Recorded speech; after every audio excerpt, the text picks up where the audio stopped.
Thank you, Paula. There's perhaps no other nation on the face of the planet that knows more about dealing with terrorism than Israel. We're joined now by the former Prime Minister of Israel, Ehud Barak, in London this morning. Mr. Barak, just if we could just start off with your general reaction to what we all witnessed yesterday.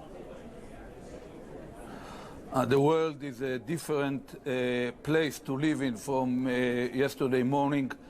It is not just an attack against America, it's an attack against our whole civilization. It's time for action, not just for tough talk.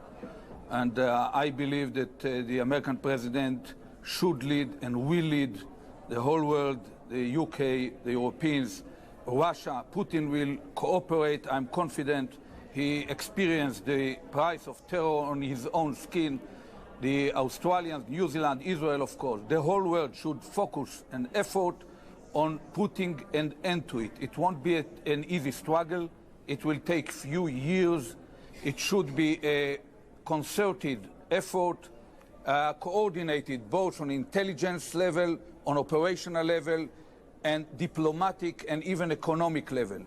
Whoever support or hosts such groups as Osama bin Laden and other terror thugs should be automatically isolated from the family of nations. Mr. Barak, we seem to be making an assumption here this morning that Osama bin Laden is the chief suspect here. Is there anybody else you would put on the list besides him, or do you think it is him and his cells? Look, we cannot know at the moment, but it's quite probably that it is either bin Laden himself or some organization with certain relationship to his network. But even if it is some another terror thug, basically for the world it's the same.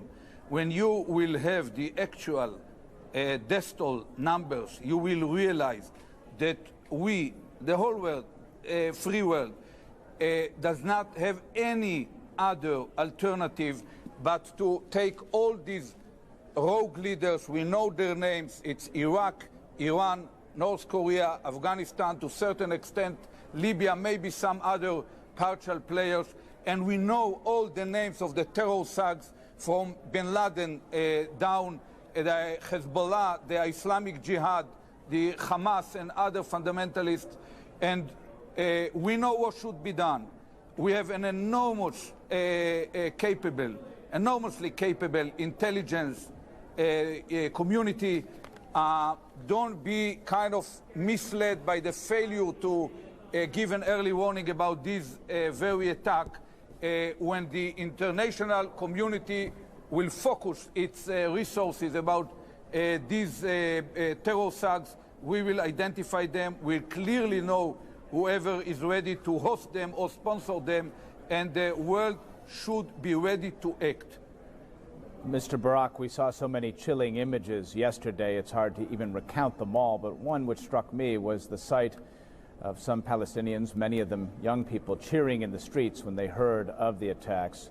A little while ago, live here on CNN, Hannah Ashwari with the Palestinians, a spokesperson for the Palestinians, said not to judge the Palestinians by that initial reaction and the reaction of a minority.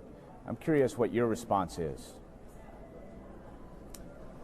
You know, what you have seen in the streets of the Palestinians is the result of a continuous incitement that is carried on by the Chairman Arafat and his media instruments against Israel, against the free world, against America. It's pity to see that.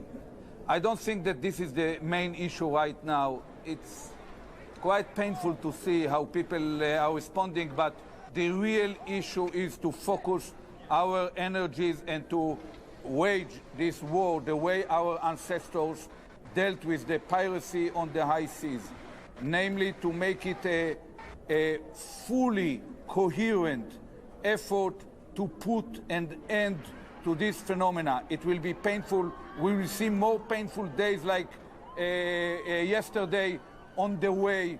It will have ups and downs. It might take 10 years, but we will get rid of this phenomena if we are determined enough to reach this objective. Former Israeli Prime Minister Ehud Barak joining us from London. Thank you very much, sir. Paula. Thanks so much.